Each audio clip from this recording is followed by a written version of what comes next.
Salam à toutes et à tous. Donc aujourd'hui, on va parler d'un sujet sérieux, d'un sujet tragique. Il s'agit de la guerre que Poutine mène à l'Ukraine. Pour vous donner le contexte, les tensions entre la Russie et l'Ukraine ne datent pas d'hier. La Russie estime que l'Ukraine est une construction artificielle qui a vu le jour grâce à la faiblesse des dirigeants soviétiques après la chute du mur de Berlin. Les dirigeants soviétiques avaient des accords de principe avec l'Occident pour limiter leur présence à l'est du mur. Les Occidentaux n'ont pas respecté ces accords sous prétexte que la Déclaration des droits de l'homme permet aux peuples souverains de décider par eux-mêmes et pour eux-mêmes. La Russie considère l'Ukraine comme le berceau historique de sa civilisation, c'est donc un enjeu de taille pour l'élite nationaliste russe. Il y a deux logiques qui s'affrontent. Les Russes estiment que les Occidentaux, via leurs organisations politiques comme l'Union européenne et militaires comme l'OTAN, sont en train de grignoter sur l'espace d'influence russe. Les Occidentaux, quant à eux, voient Poutine comme un dictateur sanguinaire qui maintient la pression sur les ex-pays soviétiques et réprime tout mouvement démocratique dans ces pays-là. Ce qui est aussi vrai, on a vu récemment notamment avec la Biélorussie et le Kazakhstan. Poutine rêve de reformer une version capitaliste de l'Union soviétique pour contrecarrer l'Occident en s'alliant avec la Chine. Il y a une véritable volonté de retrouver sa place au rang des grandes puissances de ce monde. Il s'agit en fait d'une longue décadence que la Russie essaie de compenser par son agressivité vis-à-vis de l'Occident. Le conflit avec l'Ukraine date en fait de 2004, pendant ce qu'on a appelé la Révolution Orange. En 2004, des élections ont eu lieu en Ukraine, le candidat pro-russe est élu mais l'opposition pro-Europe crie à la fraude et à la corruption. Le Conseil constitutionnel ukrainien annulera les élections sous la pression des manifestations dans les villes de l'Ouest. De nouvelles élections sont organisées et c'est Viktor Yushchenko, candidat pro-occidental, qui remporte ces élections. Yushchenko, une fois élu, s'est fortement rapproché de l'Union européenne. En 2010, Yanukovych, un pro-russe, est élu président. Il décide alors de rejoindre l'Union économique eurasienne avec une aide de plusieurs dizaines de milliards de dollars à la clé. Ce rapprochement avec la Russie va entraîner un embrasement dans tout le pays avec des manifestations violentes qui vont entraîner la chute du président pro-russe. Le businessman Petro Poroshenko est élu président et c'est lui qui va entamer les discussions pour rejoindre l'Union européenne, ce qui va entraîner la guerre de Crimée et les révoltes dans le Donbass. C'était donc un petit résumé de la situation. Je ne cherche pas ici à savoir qui a tort ou qui a raison, j'essaye juste de voir où est l'intérêt du Maroc dans ce conflit.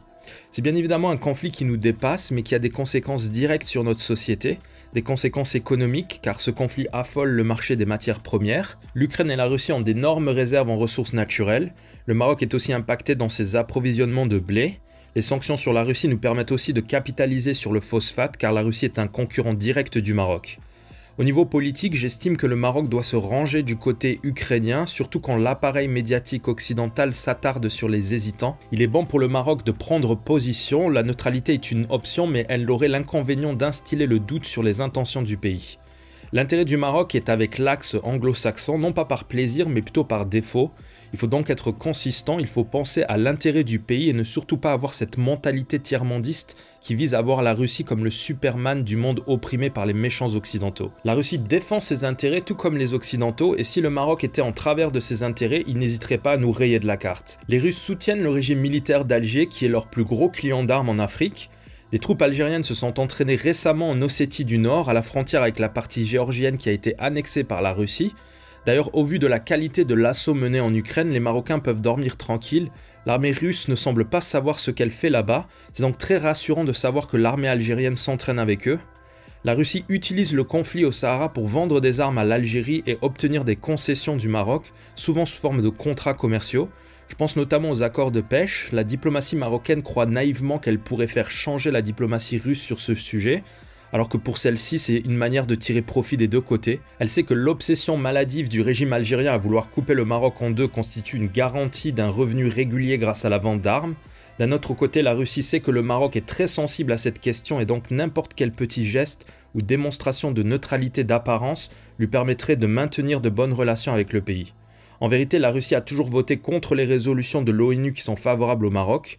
En cas de vote pour la reconnaissance du Sahara marocain demain, les Russes seraient les seuls à poser leur veto sans aucune hésitation car ils ont besoin de satellites sur chaque continent.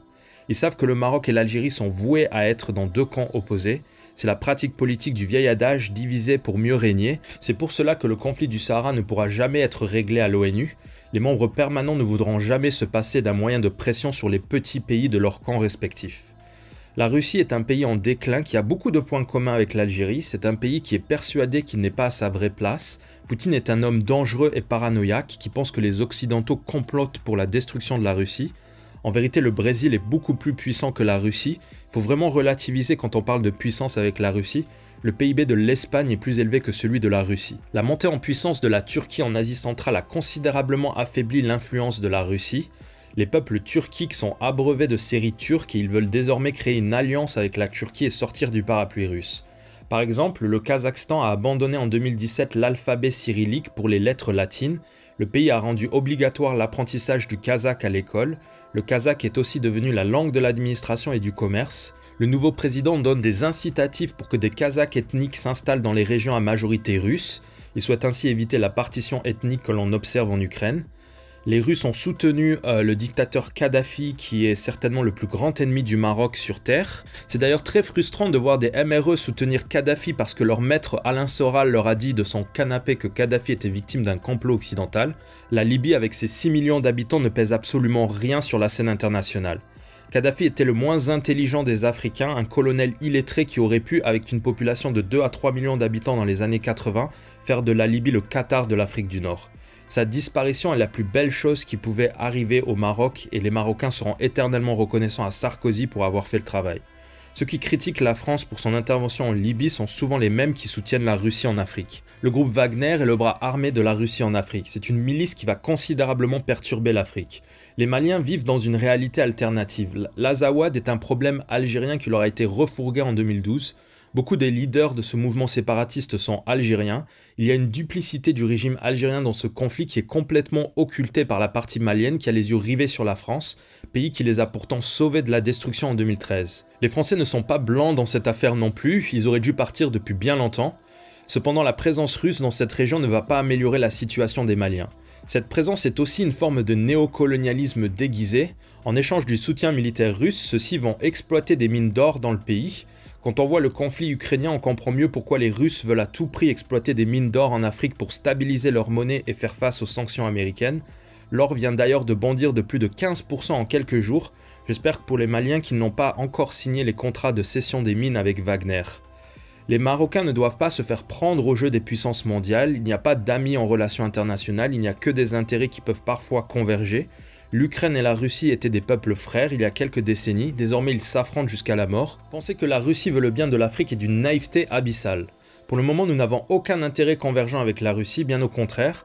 Les sanctions contre la Russie vont paralyser le régime d'Alger.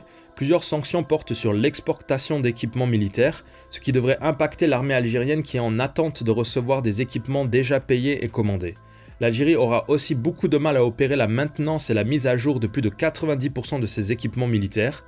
La Russie subit aussi un embargo sur les puces électroniques, ce qui devrait considérablement impacter son industrie militaire. Le risque pour la Russie, c'est que les Occidentaux prennent une avance technologique telle qu'il sera impossible pour la Russie de rivaliser avec eux. L'Algérie est liée à la Russie, c'est une relation historique. L'Algérie pourrait décider de changer de fournisseur, mais elle perdrait son soutien russe et elle prendrait le risque de l'incompatibilité technologique entre équipements militaires. Au niveau politique, les États-Unis ont promis de punir sévèrement tous les soutiens de la Russie, ce qui met l'Algérie dans une position très délicate. L'Algérie, contrairement au Maroc, n'a pas réagi à l'agression russe. Des tensions sont même apparues au niveau de la Sonatrach quand un journal a rapporté des propos du patron de l'entreprise qui se disait prêt à aider l'Europe à s'approvisionner en gaz. Cet article a provoqué la colère des Russes, ce qui a contraint l'entreprise à poursuivre en justice le journal en question pour diffamation. Le conflit ukrainien est donc un facteur de pression pour le régime algérien qui est appelé à prendre position pour soutenir son allié russe. Jusqu'à présent, c'est silence radio à Alger, pas une déclaration du ministère des Affaires étrangères sur le conflit, même pas de déclaration pour donner des informations et des conseils aux ressortissants algériens coincés en Ukraine. Le dernier tweet de l'Amamra date d'il y a quelques heures et il concerne un entretien avec le gouvernement italien. Il y a donc une gêne qui est palpable de la diplomatie algérienne qui va s'aggraver au fur et à mesure que le conflit perdure. Les Algériens qui sont soi-disant si soucieux du droit à l'autodétermination des peuples vont-ils reconnaître les deux républiques du Donbass ?